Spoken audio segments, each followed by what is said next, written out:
In the recent chapters of Black Clover, it is revealed to us that Nacht's family was heavily involved in demonology and studies of the dark arts. If you have been following the common theories and looked into the name of Faust, this was not really a shocker considering the name Faust is almost synonymous with things relating to demons and contracts with the devil.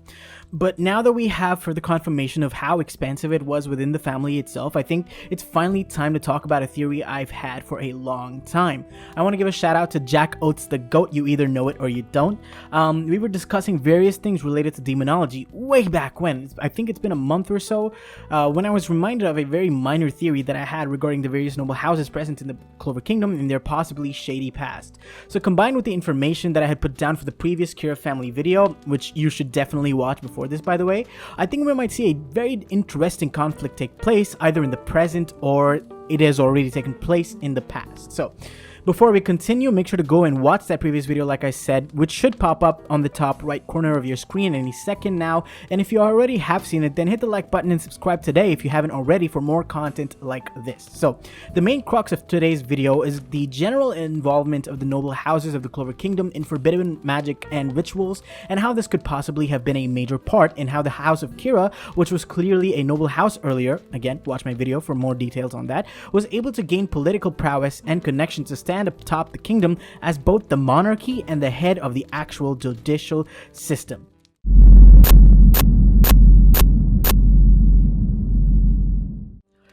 So I'm gonna broadly talk about a couple of families whose connection to the devils has already been cemented in the story to support my theory. So the first of these families is the Agrippa family. We know that they're connected to devils, but let's look at the name Agrippa itself. This was obviously inspired by one of two figures from history, Marcus Vipsanius, okay, there we go, Agrippa, or Heinrich Cornelius Agrippa. The latter of the two is considered one of the most influential occultists of the early modern period. Heinrich Cornelius Agrippa was the author of the 3 books of occult philosophy. The 3 books deal with elemental, celestial, and intellectual magic. The books outline the 4 elements: astrology, Kabbalah, numerology, angels, gods, names, virtues, relationships with each other, as well as methods of utilizing these relationships and laws in medicine, scrying, alchemy, ceremonies, origins of what are from the Hebrew, Greek, and Chaldean context. That was a mouthful, but from all of this, and all we know of the Agrippa family from the Black Clover universe, it is actually clear to us that this guy was the inspiration, right? Because of their insane connection to the devils. While I definitely do agree, of course, this guy was super huge in the occult world, I do think that the other guy that I mentioned, the other Agrippa, could also be a very, very influential inspiration for the character or the family of the Agrippas.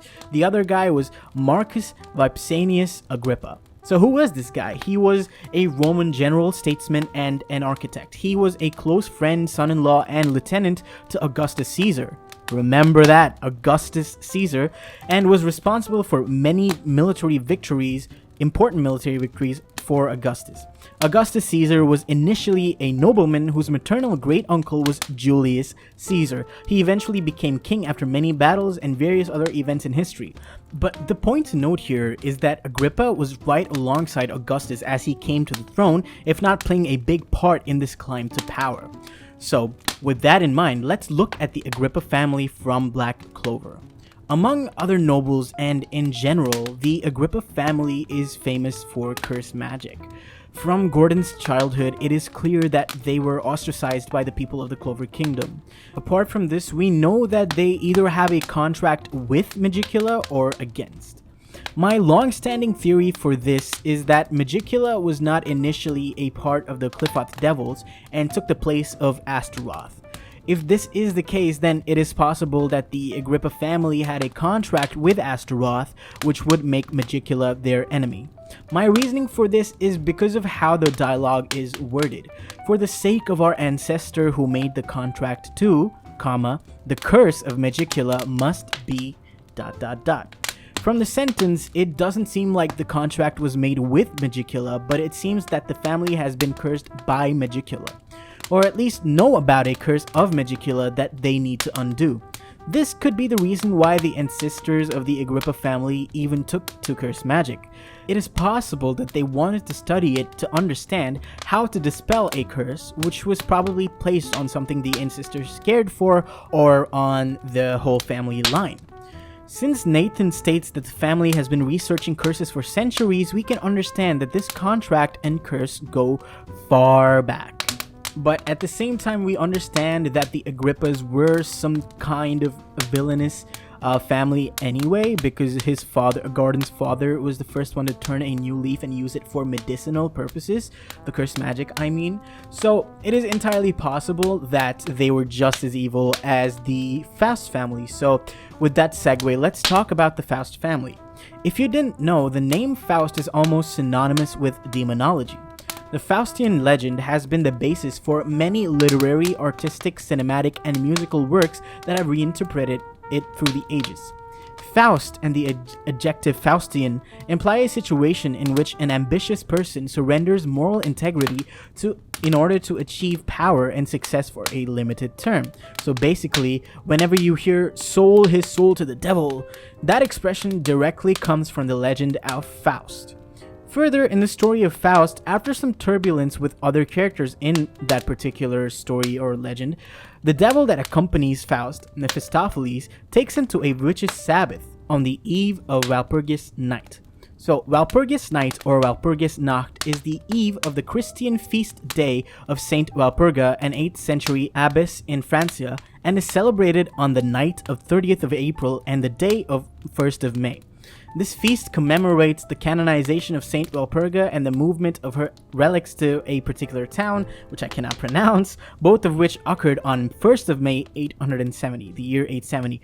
This is extremely interesting because both Nacht and Morgan, since they were twins, have the birthday 30th of April, but the thing is, we only assume that Morgan's birthday is also the 30th of April, but it is very possible that Nacht was born on 30th of April, but then Morgan was born on 1st of May, which would perfectly line up with the celebration of Walpurgis Night. So there we have it. So in Black Clover, as we are made aware during Nacht's backstory, the Faust family is deeply rooted in demonology and practices forbidden magic. But unlike the Agrippas, the Faust family was clearly not known for this. We understand that neither Nacht or Morgan even knew about this until it was revealed to Nacht. So, unlike the Agrippas, the Faust family had a good reputation while they performed dark arts in secret. What is curious to me is why they waited until Nacht became an adult to start performing these forbidden rituals. Since his father also had shadow magic, it can be because of his magic type that he was specifically chosen to start doing these rituals or even start contracting with higher devils. Further, the father says that it is because Nacht is so talented that he could try performing a binding with the devil of the highest order. Does this mean that ever since the Faust family first came to be, only Nacht has ever attempted it? If yes, then why? It doesn't make a lot of sense. You should have definitely attempted it earlier. If not, if there was an incident that occurred, then when and what were the circumstances surrounding that? So let me attempt to answer that. Let's go back to Zagred. So far, we know that Zagred was around in the living realm some 500 years ago. Lucifero knew that he would be the only high-ranking devil out at the time.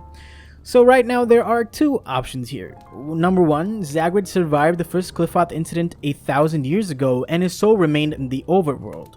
He waited for 500 years for some reason, picked the Clover Kingdom specifically, hatched a plan to steal the 4-leaf Clover Grimoire from an elf, and then the story happened as we know it. This kind of works, except why did it take him 500 years to do anything? Like, from where we stand right now, we understood that Zagred had sealed him up, and for 500 years he was stuck, he couldn't do anything, so that makes sense. But back then, that doesn't seem to have been the case.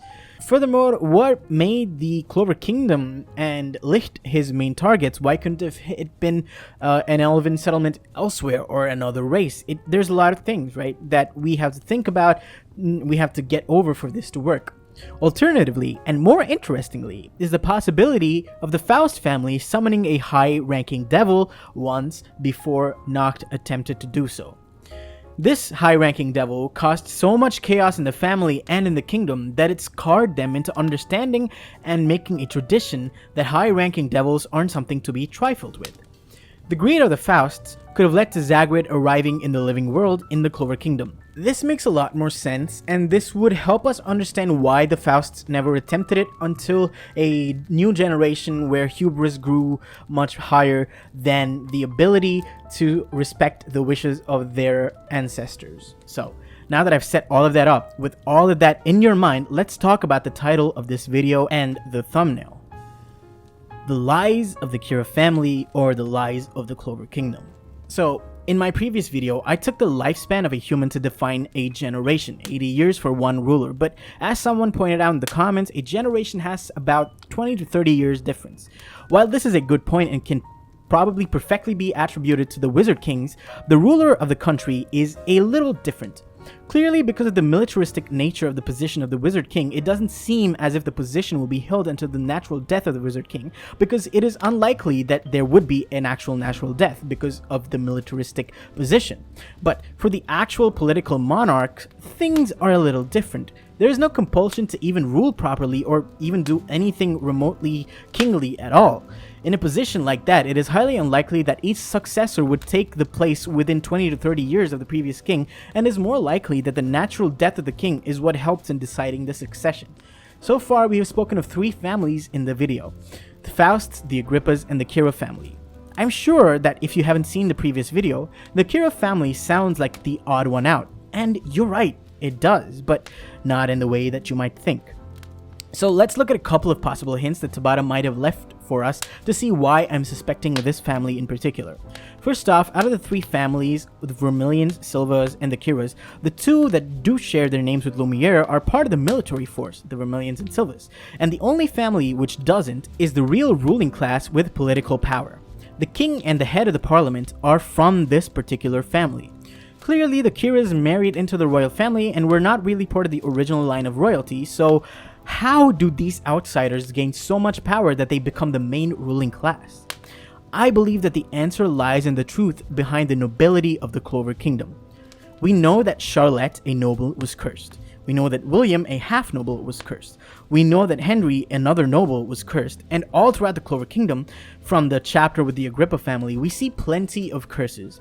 Further, for a people who did not even know the truth about what the elves were, the Clover Kingdom people sure as hell were able to easily identify a devil. Clearly, this can be attributed to the demon Licht Skull, but it seems that for the Clover Kingdom, forbidden magic and devils were not a far-off memory, given how strongly they reacted to Asta during this trial. So, what does it all mean? From what I understand, the Clover Kingdom has been extremely steeped in forbidden magic, and it is an almost unspoken truth or understanding in the society of the Clover Kingdom. If this was the case now, you can sure as hell bet that it was the same thing back during Lumiere's day. So with all that in mind, we can assume that the Agrippa family was one of those high-tier noble families. So how are they able to climb to the top? Here is the theory. After the Elven massacre, the royals had now obtained the mana of the elves and had become the unimaginably powerful ruling class that we know in the present. While the nobles probably did not lose their political positions, this would definitely not go unnoticed by them. There is no way that these nobles were okay with the royals alone hoarding so much power, so imagine this. Three notable noble houses, two of which we know to be involved in demonology, came together to form an alliance. Using forbidden magic, they were able to gain immense powers and abilities. Through the study of curses, the Agrippa family had placed curses on various other noble houses to ensure that they wouldn't become stronger in the political court. For fear of being attacked by them, the rest of the noble realm kept quiet, but knew that forbidden magic was being used in the kingdom. This would help us understand why the idea of forbidden magic is still so implied and implicit in the Clover Kingdom to this day. At this point, the three families who wanted power initially clearly would not want to stop at where they were, but we know that the Fausts had experienced that once before and had made a vow to never call upon the superior devils, and so were probably understandably scared of trying to become more powerful than they already were. And we know that the notoriety of the Agrippas had grown recently, and they were all starting to becoming well known for their cursed magic. So, only the Kiras could pull a powerful political move and gain power without being connected to forbidden magic at this point. In the flashback, we see that Zagred had taken over a minister in the royal court to try and manipulate the royals into attacking the elves and obtaining their power. If a noble family was to be married into the royal family and also become influential in that family, it would have to be because of the big incident. So, here's what I propose. The minister was a Kira, and he was able to get his family tied with the royalty in marriage. With the Kira family's connection to the Agrippas and the Fausts, they were able to get rid of their political enemies, and if things had went their way, assuming it did, it is possible that the Kira family was the one to be able to split the Silvermillions into the Silvers and the Vermillions. In doing so, if there was no legitimate direct heir to the throne except for a Kira at that point, this would mean that a Kira could take the throne and ultimately ensure that their family line continued and the Kiras always kept their positions of power. Because of the fact the minister was the one who helped the royals achieve such great power, him and his family would have been considered heroes of the Clover Kingdom, which would reduce the eyebrows that would have been raised when they were adding their name to the official royalty lineage. And this would have also made sense when a hero was to take the throne, a hero who had ties to the royalty, who was practically royalty now. So that would lessen the blow of any naysayers at that point. But that is what I have for you today. So let me know what you guys think down in the comments below. Do you think this is a possibility? I put down a lot of theories here today. I put down the theory that the Fausts were the one to summon Zagred, and it is possible that the Kiras were also into forbidden magic. So let me know down in the comments below what you guys thought of this. Do you agree? Do you disagree? Do you have other theories? Let me know. But yeah, with that said, if you want more content like this, like and subscribe, and I will talk to you guys in the next video. Goodbye.